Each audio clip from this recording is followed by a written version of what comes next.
Blanche-Neige était une étudiante passionnée en sciences de l'environnement.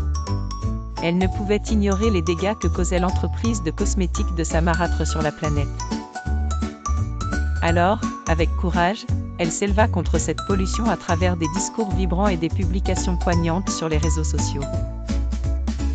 Rapidement, un discours où elle parlait de beauté intérieure et d'authenticité devint viral, inspirant de nombreuses personnes à prendre conscience des enjeux écologiques. Mais sa marâtre, influente PDG aux intentions égoïstes, voyait en elle une menace grandissante. En silence, elle trama contre elle, cherchant à ternir sa réputation sur la toile. Face à des vagues de cyberharcèlement, Blanche-Neige aspira à une pause. Elle se retira dans un centre de ressourcement forestier, où l'air pur et les arbres l'enveloppèrent d'une douce quiétude. Là, elle rencontra cette jeune professionnelle, tous engagés dans les technologies durables. Avec gentillesse et un sens aigu de l'humour, ils l'encouragèrent à guérir et à poursuivre son combat. Grâce à leurs encouragements, elle apprit des compétences en éco-innovation et en militantisme. Un nouveau souffle de confiance l'habita, et bientôt elle fonda une start-up écologique avec ses nouveaux amis.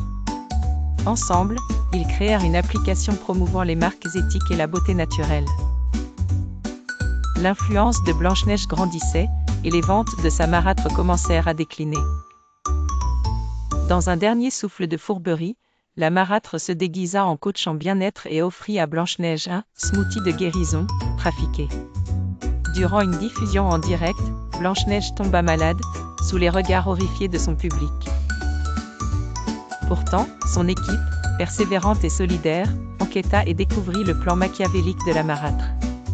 Aidés d'un ami journaliste, ils divulguèrent la vérité et éveillèrent l'opinion publique. La force collective de ceux qui croyaient en Blanche-Neige la soutint lors de son rétablissement. La marâtre fut tenue responsable de ses actes, mais Blanche-Neige, choisissant de ne pas se venger, opta pour l'éducation et le pardon. Elle lança une initiative mondiale pour une beauté propre, épaulée par ses 7 alliés devenus partenaires. Elle prit la parole aux Nations Unies, inspirant les jeunes partout dans le monde grâce à son parcours de transformation. Elle écrivit un livre à succès sur la résilience et l'authenticité, et ouvrit une fondation pour soutenir les jeunes femmes entrepreneurs.